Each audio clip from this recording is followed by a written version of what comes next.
अब ये है कुरान और ये है अल किताब। अब इंतहाई हसास तरीन इशारा आज किसी मसलक के आलम दीन, क्योंकि मैंने पहले कहा है कि घड़े में मुंह दे के बाद में वीडियो कैमरे की मौजूदगी में गुफ्तगू रिकॉर्ड करवा, ये जो लफ्ज हैं ये हवा में जा नहीं रही, ये महफूज हो रहे हैं। और ये मैं अपने ऊपर शहजादी और 14 का खास कर्म समझता हूं कि मुझे वो भी सुनते हैं जो किसी को नहीं सुनते।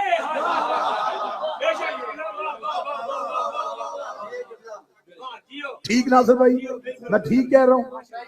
लिहाजा जो सुन रहे हैं उन तक बात पहुंचाने लगा।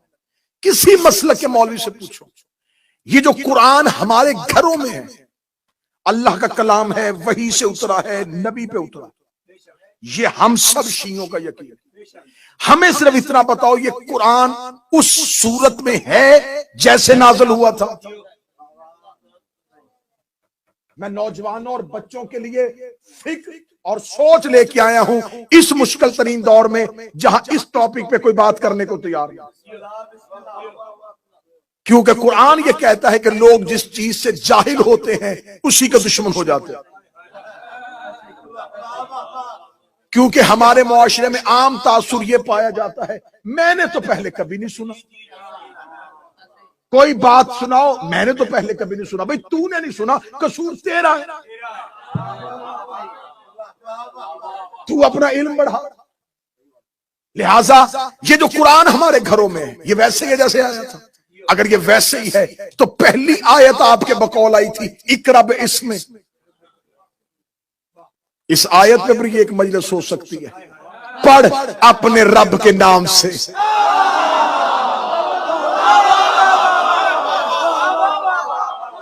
जिसे 2 दिन पहले वाली मजलिस याद है कि इस मुल्ला कौन है, इकरा पढ़ बिस्मि रब्बिक।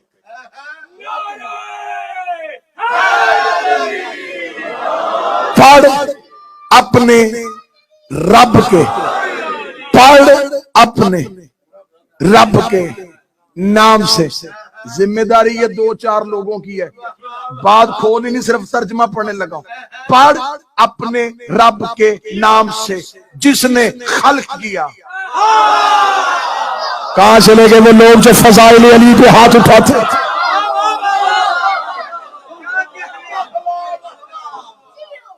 इकरा बिस्मिक। अब ये आयत सबसे पहली है, हसन भाई आई सबसे पहली है कुरान के सेंटर में। अल यौमा अकमलतु लकुम दीनुकुम, आखिरी आयत सूरह माइदा में। तो ये कुरान की तरतीब क्यों तब्दील हुई है? तो ये तमाम स्कॉलर्स का मुत्तफिक अलह फैसला है, ये कुरान नजूली तरतीब के एतबार से नहीं है। अच्छा आओ आगे बढ़ते हैं। जमा कब हुआ था? अब तमाम स्कॉलर्स का मुत्तफिक का फैसला है। अब ये मेरी तकरीर नहीं, ये मेरे अशरे का निचोड़ है जो मैं आज की मजलिस में निकाल लूंगा और आखिरी मजलिस पे नतीजे पे लेके जाऊं। तमाम स्कॉलर्स ने कहा कि ये कुरान नजूली एतबार से ठीक नहीं है अल्लाह का कलाम, लेकिन तरतीब जमा कब हुआ था?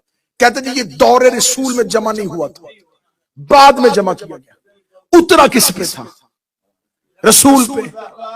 अच्छा, जिस रसूल ने उम्मत को यह बताया है कि मसवाक दाएं से बाएं नहीं, ऊपर से नीचे करनी है,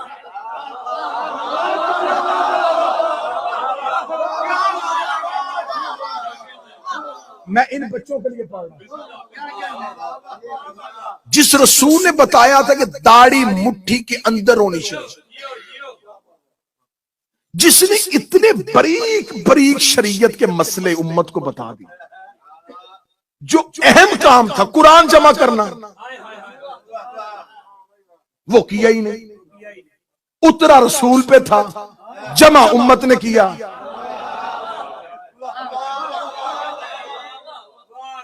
मैं नौजवान बच्चों से कहता हूं यहां से कोई भी किताब उठाए, कोई भी बुक उठाए, अपनी कोई भी निसाब की किताब उठाए, सिलेबस की किताब उठाए, अपनी स्टडी की कोई बुक उठाए, उसको उठाएं और उसकी बाइंडिंग खोल दें, उसके सारे पेज अलग कर दें, फिर उनको ऐसे करके इकट्ठा कर दें। अब मुझे उस किताब में से कोई नतीजा निकाल के दिखाएं।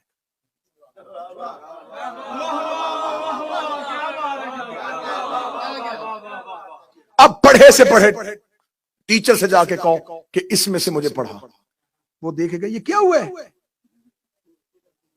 इसकी तो तरतीब उलट पुलट कर दी। वल्लाह बखुदा ये कुरान के साथ एक आयत अहकाम बता रही थी, अगली अजाब की आयत आ गई जो मक्के के मुशरिकों के लिए आई थी।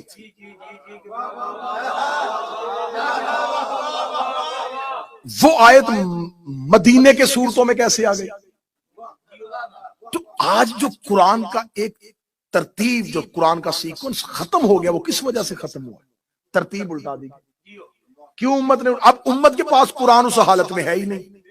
जब उस हालत में नहीं है तो फिर आंखें बंद करके पढ़ो।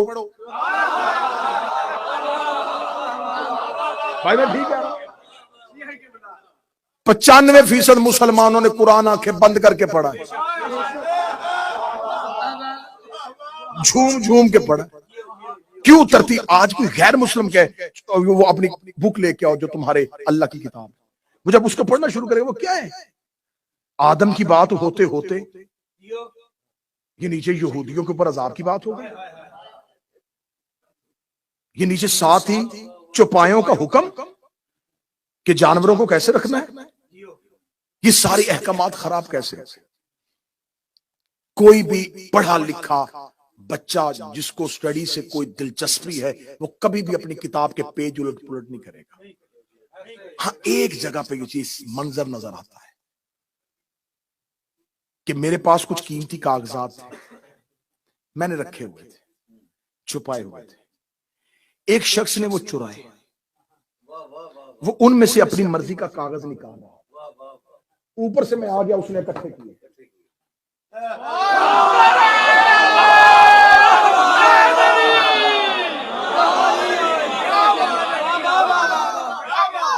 जल्दी में कोई चीज इकट्ठी की जाए तो उसकी तरतीब बदलती है। अब आइए, मैं पूरी जिम्मेदारी के साथ, क्योंकि मैंने पहले कहा है कि मैं वीडियो कैमरे की आंख में आंख डाल के गुफ्तगू कर रहा हूं। वल्लाह बा हुसैन, इस बारगाह की हदूद में बैठे हुए लोग मेरा मुतमईन नजर नहीं है, वो हैं जो उधर से मुझे देख रहे हैं, उनसे मैं मुखातब हूं। आपके सामने मैं जो पढ़ता रहूंगा आपने हैदर ये तो आपकी मोहब्बत है ना, ये तो आपकी मोहब्बत है। आप कहेंगे बिल्कुल जी, मौला का जाकर है, फजाइल पढ़ रहा तो सही पढ़ रहा है। मुतमईन नजर वो है जिनको पता ही नहीं है कि मजमे में कौन बैठा हुआ। नॉर्थहैम्पटन में कितने शिया रहते हैं, मिल्टन कीन से कितने लोग आए हुए थे, ल्यूटन के बंदे कितने बैठे, उनको कुछ नहीं पता। उनको ये पता कि ये पढ़ रहा है तो इसकी सुननी है, ये कहेगा क्या। अब मुझे वो मेरे बरादरान बताएं, उनका अगर किसी मसला किसी फिरके के साथ ताल्लुक है, मैं बिल्कुल अहले सुन्नत किताबों की जिम्मेदारी ले रहा हूं।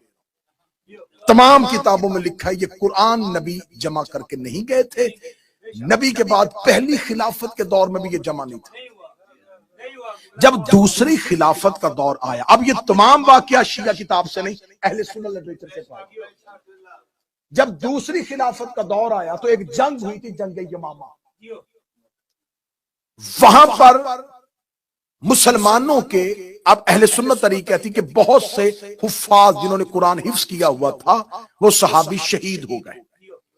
जब उनकी शहादत हो गई तो फिर खलीफाए वक्त और खलीफतुल मुस्लिमीन, दूसरे खलीफा ने सोचा कि इस तरह अगर हाफिज कत्ल और शहीद होते रहे तो कुरान तो सीनों में है, तो कुरान कैसे करें? उन्होंने कहा कि कुरान इकट्ठा करें, जमा करें।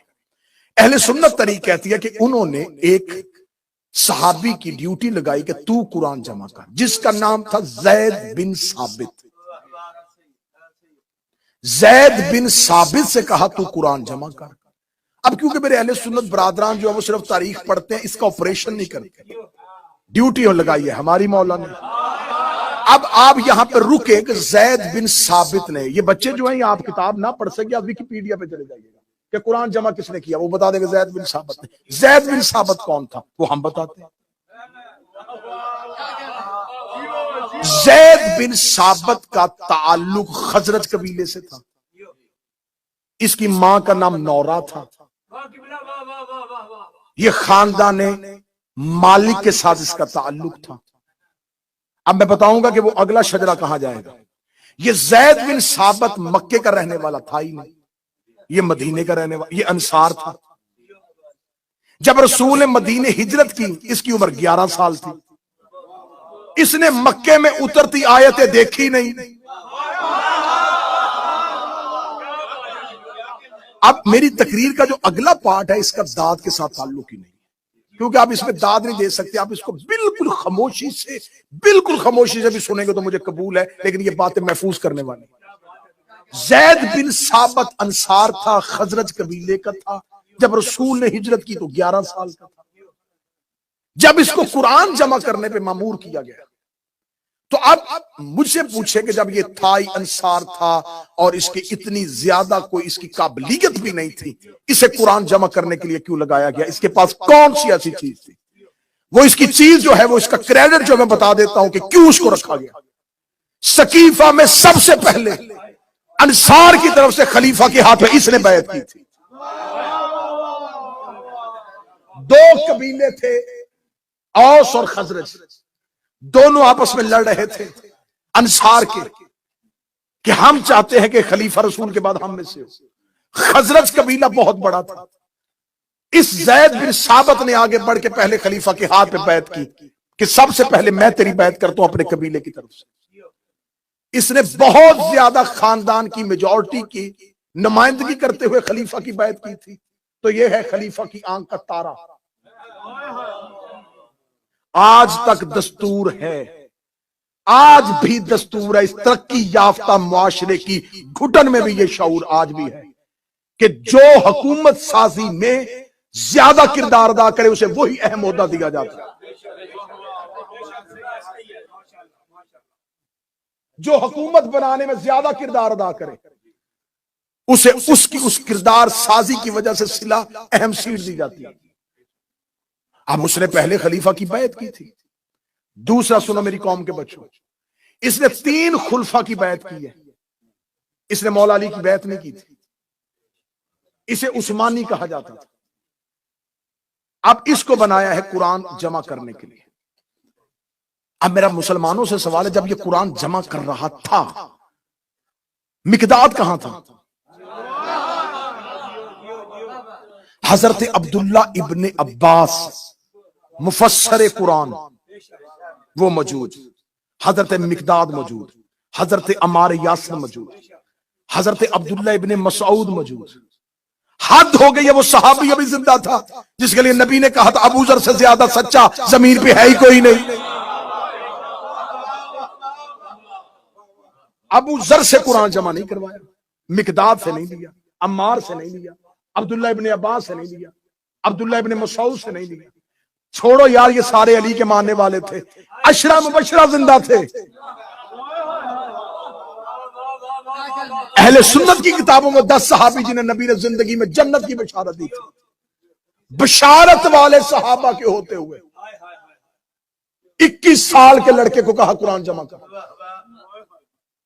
उसने कुरान कैसे जमा किया? वो मस्जिद के दरवाजे पे खड़ा हो गया, उसने ऐलान किया जिसके पास जो आयत है वो लेके आओ। वो आयत है उसने इकट्ठी की लोगों की। उसका इकट्ठा करना यह अहले सुन्नत किताबों में लिखा, पूरी अहले सुन्नत किताबों में लिखा है कि उसने मस्जिद के दरवाजे पे खड़े होकर आयत इकट्ठी की थी। आयत इकट्ठी करना इस बात की दलील है कि उसके घर में कुरान नहीं था। उसके पास कुरान था ही नहीं, ना वो हाफिज था। उसे लोगों से इकट्ठा किया। इकट्ठा करने के बाद उसने एक नुस्खा बनाया और 2 उसकी कापियां, 2 नुस्खे लिख के एक हजरत आयशा के पास रखवा दिया, एक हजरत हिफ्जा के पास रखवा दिया। मैं अहले सुन्नत तारीख पढ़ रहा हूं, नतीजा फिर लूंगा मुसलमानों से। बाबा जी ये पहला शख्स था जिसने कुरान जमा किया।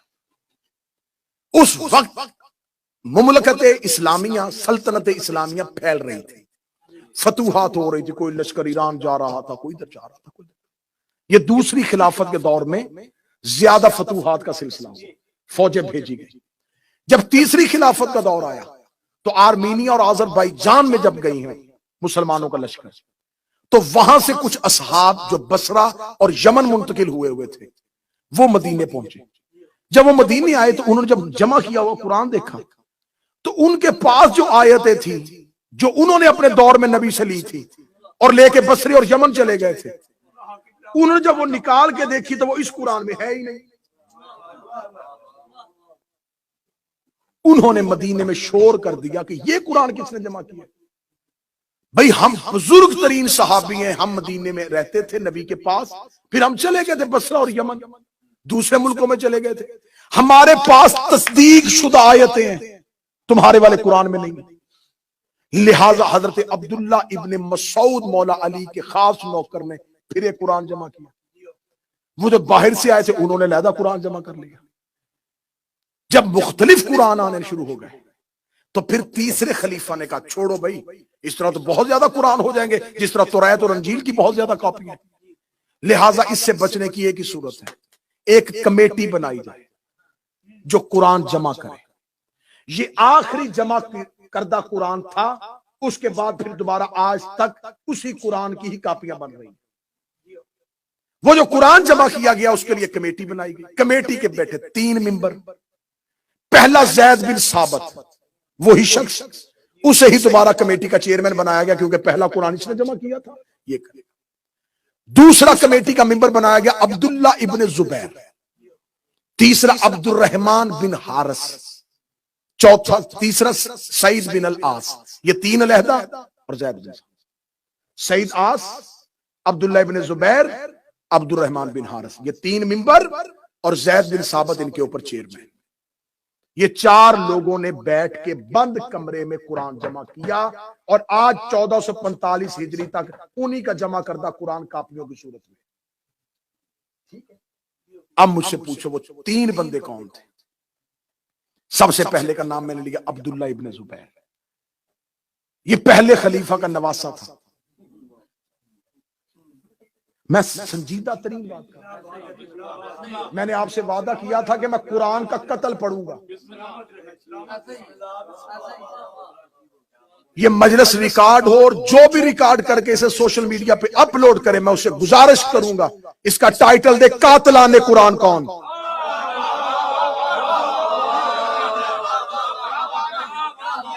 आज फिरके फिरके फिरके फिरके, मेरी फिक्र कुरान में, मेरी फिक्र कुरान में। आओ तुम्हें मरकजी मुजरम पकड़वाऊं, नाम लेके पकड़वाऊं।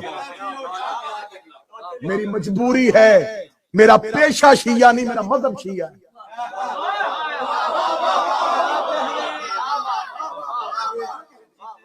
अब्दुल्ला इब्ने जुबैर पहले खलीफा का नवासा, 2 हिजरी में पैदा हुआ। रिसालत माब ने जब दुनिया छोड़ी तो 9 साल का था। अब जरा देखो कुरान जोड़ने वाले, कुरान जमा करने वालों का बताओ। इस अब्दुल्ला इब्ने जुबैर के लिए मौला अली ने कहा था अगर ये जवान ना होता, इसका बाप जुबैर मेरे लश्कर में रहता। जंगे जमल में अपने बाप जुबैर को अली के लश्कर से निकालने वाला ये था। ये पहला शख्स था अब्दुल्ला इब्ने जुबैर जिसने मकाम में हवाब पे जाके, जब रसूल की जौजा पे हवाब के कुत्ते भौंके थे और उसने कहा था कि हौदज के अंदर से कि मुझे रसूल की हदीस याद आ गई। रसूल ने कहा मेरी बीवियों में से एक बीवी होगी जिसे हवाब के कुत्ते भौंकेंगे, ये बस्ती कौन सी है। अब्दुल्ला इब्ने जुबैर ने झूठी कसम खा के कहा था ये हवाब नहीं है। जिसने इस्लाम में पहली झूठी कसम खाई थी उसने सच्चा कुरान जमा किया। यह है अब्दुल्ला इब्ने जुबैर। हर जगह पे अली की मुखालफत, हर जगह पे जमल में अली के मुखालिफ खड़ा था। दूसरा 20-20, 25-25 मिनट चाहिए एक एक की हिस्ट्री पढ़ने के लिए। दूसरा सईद बिन आस, अमर बिन आस का भाई, बनु उमैया से इसका ताल्लुक। अब बनु उमैया का जो हो उसका भी मैं बताऊं कि उसको अली से क्या दुश्मनी थी। इसके लिए मैं अपने बच्चों को जल्दी जल्दी बस इतना बता देता हूं, इसका बाप बदर में अली ने मारा था। ये कुरान कमेटी का दूसरा मेंबर था। तीसरा मेंबर था अब्दुल रहमान बिन हारिस। ये मखजूमी कबीले से था और इसका पूरा कबीला अली से दुश्मनी करता था। बनी मखजूम ने हर दौर में अली से दुश्मनी की थी। जैद बिन साबत, अब्दुर्रहमान बिन हारिस, अब्दुल्ला इब्न जुबैर, सईद बिन आस, 4 लोगों ने तीसरी खिलाफत के दौर में 25 हिजरी में कुरान जमा किया था। जब मैंने इन चारों की एक एक अलहदा अलहदा करके हिस्ट्री पढ़ी, इन चारों में से एक चीज मुश्तरक थी, बुग़्ज़ अली। अब सर पे कुरान रख के बताओ, जब अली के मुनकर कुरान जमा करे, अब हवाले किताबों के नोट करना चाहो अब नोट करना, बाद में लिखवाना चाहो बाद में लिखवा लेना। किताब का नाम तफसीर फस्लुल खिताब, सफा नंबर 349, अहले सुन्नत भाइयों की किताब है। उसमें लिखा है, वो कहते हैं कि अबू दाऊद ये रवायत करता है कि हम दौरे रसूल में सूरह कौसर को इस तरह पढ़ा करते थे, इन्ना आतैना का मुहम्मद अल कौसर, बेशक हमने मोहम्मद पे कौसर को उतारा। तफसीर फस्लुल खिताब, अबू दाऊद की रवायत, सफा नंबर 349, 349। फसल्ले रब्बिका वनहर इन्न शान आका अमर इब्ने आस होवल अबतर।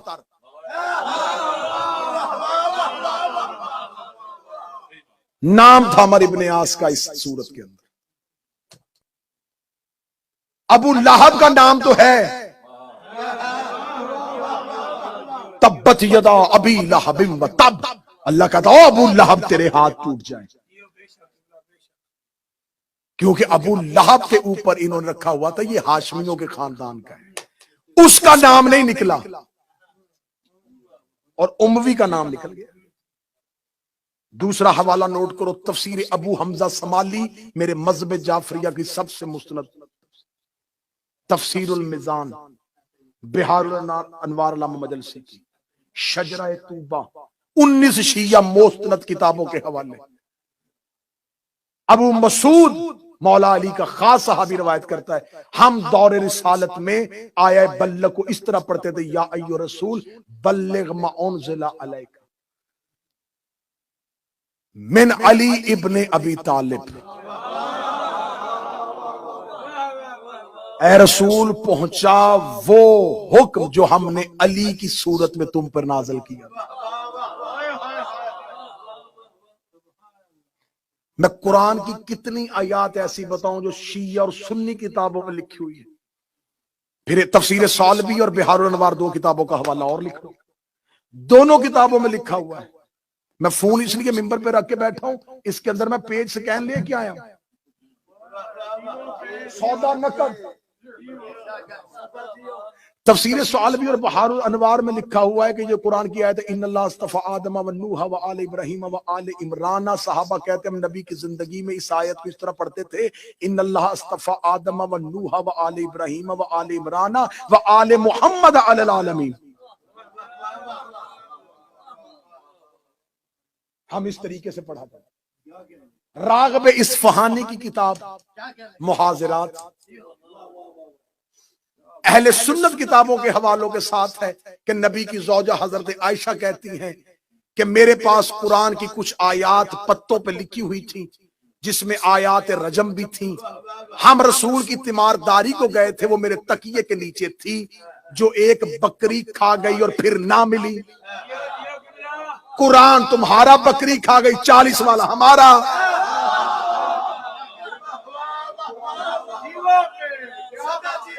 जिसकी शक्ल ठीक नहीं है वो कहते हैं शियों का 40 पारों वाला कुरान। आयत तुम्हारी, बकरी खा गई।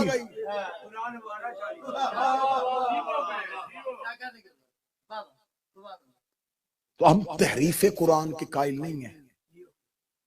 हम इस कुरान की इज्जत को कभी भी फरामोश नहीं करते। हम इस कुरान को चूमते भी है, सीनों से लगाते हैं, अपने बच्चों को पढ़ाते भी हैं। लेकिन 2 चीजें नबी छोड़ के गए थे, कुरान और अहले बैत। आज बंदे परेशान होके इसलिए ये मौजू सुन रहे हैं कि ये मौजू मिंबर से पढ़े नहीं जाते। किताबों में है, मौलवी पढ़ते बंद करके किताब रख देते। वो कहते हमें पता चल गया ना, माइक में मुंह दे के अपनी गर्दन जरूर कटवानी।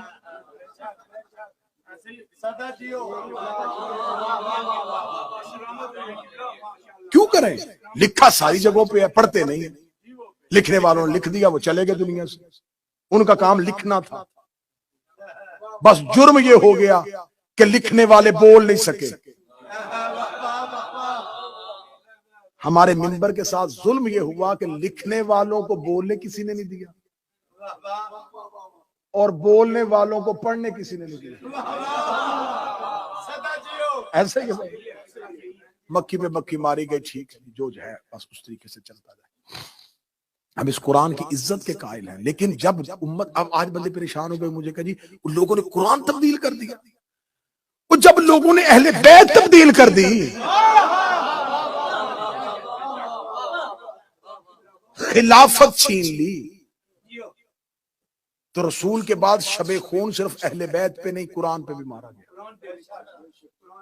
कल पढ़ूंगा मैं इंशाल्लाह कल की मजलिस में कुरान का कत्ल, कुरान कितना मजलूम है, कुरान कब कत्ल हुआ था और कुरान किस हालत में क़यामत वाले दिन उठेगा। और फिर इंशाल्लाह आखिरी मजलिस में बताएंगे कि फिर वो अल किताब कहां है। अब बड़ी जल्दी जल्दी यहां पर एक सवाल जो है वो आपको आज रात बहुत सताएगा, वो सवाल का जवाब भी मैं जल्दी जल्दी दे देता हूं कि अगर कुरान इस तरीके से इन खिलाफतों के दौर में बदला जा रहा था तो अली कहां थे। पहली ही खिलाफत के दौर में भी पहले खलीफा को खलीफा बने 3 दिन नहीं हुए, मौला अमीर अल मोमिनीन कुरान के नुस्खे ऊंट पे लाद के जर्द रंग के कपड़े पे लपेट के शाम के वक्त दरबार में लेके आए थे। अली ने फरमाया तख्त ले लिया, रख लो, मिंबर छीन लिया, छीन लो, ये कुरान मैंने बिल्कुल तरतीब के एतबार से जमा कर दिया है, इस कुरान को उम्मत तक पहुंचाओ। किताबें चाहोगे मैं छत तक ढेर लगाने के लिए। खलीफा वक्त ने कहा अली ना हमें तेरी जरूरत है न तेरे कुरान की जरूरत है, वापस ले जा अपने कुरान को। अमीर अल मोमिनीन ने इंतहाई जलाल में उस जर्द रंग की चादर को उठाया, उठाकर अब क़यामत तक इसका चेहरा नहीं देखोगे। अब जो सवाल आपको परेशान करेगा वो सवाल ये है कि जब अली का दौर आया था, क्योंकि जब हम पढ़ रहे होते तो हमें पता चल रहा होता है कि जो सवाल हमारे जहन में आता है ये मेरे सामने के जहन में भी आएगा, तो जवाब फिर सारे ढूंढने पड़ते हैं कि फिर वो मौला अली ने अपने दौर में क्यों नहीं लेके, जो अली अपने घर लेके। अगर अली अपने दौर में वो कुरान लेके आते तो फिर अली के बाद हर दौर में कुरान बदलता, हर खलीफा अपना कुरान लेके आता और आज मौरख लिख देता कि इसकी रीत अली ने डाली थी। ना अली कुरान बदलते तो ना उसके बाद बदलता। आज कुरान की मुख्तलिफ कॉपियां होती, शियों का लहदा होता, सुन्नियों का लहदा होता, हनफियों का लहदा होता, हम्बलियों का लहदा होता। ये एहसान था अली का। फिर वो हकीकी कुरान और वो